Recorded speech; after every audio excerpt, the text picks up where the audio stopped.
Bonjour, bienvenue sur ma chaîne YouTube. Aujourd'hui, je vais vous parler de la diversification menée par l'enfant, de la DME.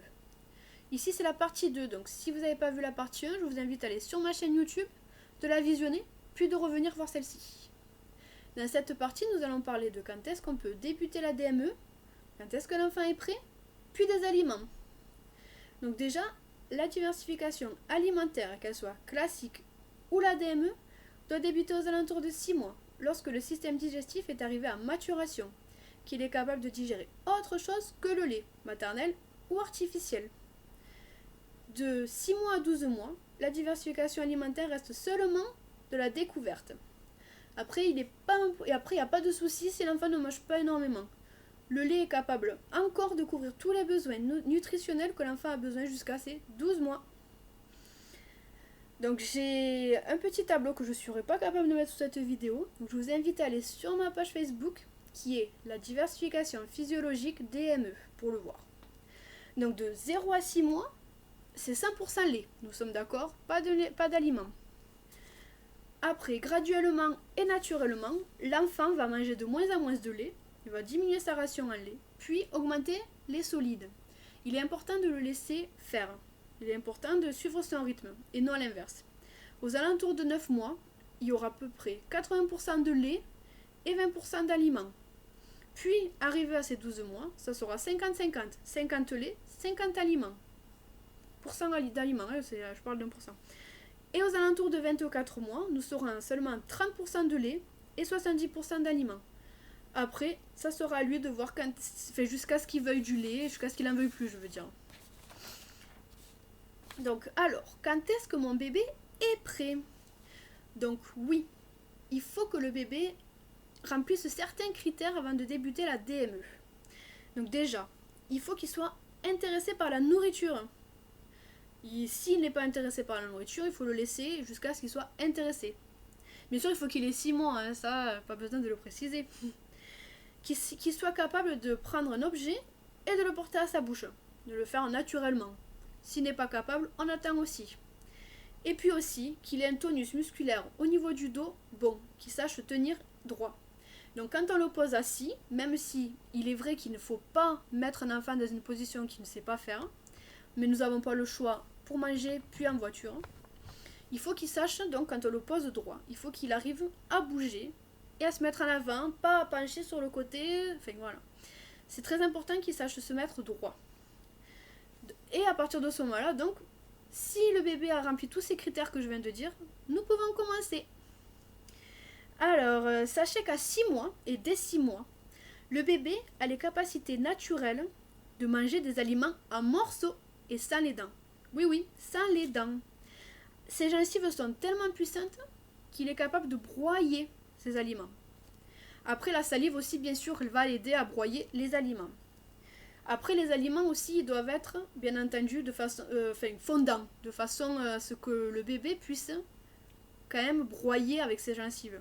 Si vous avez un doute, vous pouvez vous tester avec votre langue et votre palais. Si vous arrivez à broyer, c'est bon. Si c'est un peu dur, n'hésitez pas à refaire cuire. Après, oui, nous allons parler aussi des cuissons du coup. Les cuissons au four, bouilli je veux dire, et à la poêle. Toutes les cuissons vont bien. Il n'y a pas de problème avec ça, n'importe quelle cuisson. Il n'y a pas, voilà. Mais ce qui est le plus important, c'est que les aliments soient fondants. Au début, nous allons proposer des aliments nature. Par exemple, une carotte. Voilà. On la coupe en deux sur la longueur et on propose ça à bébé lorsque c'est fondant. Après, un peu de brocoli. On ne mélange pas, ça sera un aliment brut, naturel. Bon, après, on peut en présenter plusieurs, il n'y a pas de problème avec ça, mais c'est que je veux dire, on commence pas d'entrer à faire des muffins, des galettes, de tout ça. Moi, je conseille plutôt de commencer par les aliments naturels et bruts. Après, au début, bébé ne mangera pas beaucoup. Mais c'est tout à fait normal, il va découvrir, il va se demander ce que c'est tout nouveau, donc il faudra le laisser s'apprivoiser, on va dire, avec les aliments. Peut-être que ça prendra quelques semaines. Faut surtout pas le brusquer avec ça, le forcer. Au contraire, on peut l'encourager, puis montrer comment nous on mange, en faisant semblant de mâcher un peu fort. Après, il est aussi important de ne jamais rien mettre dans la bouche du bébé, parce que le bébé n'aura pas le temps de comprendre qu'il y a un aliment dans sa bouche et il est capable de l'avaler et faire une fausse route, de s'étouffer, etc.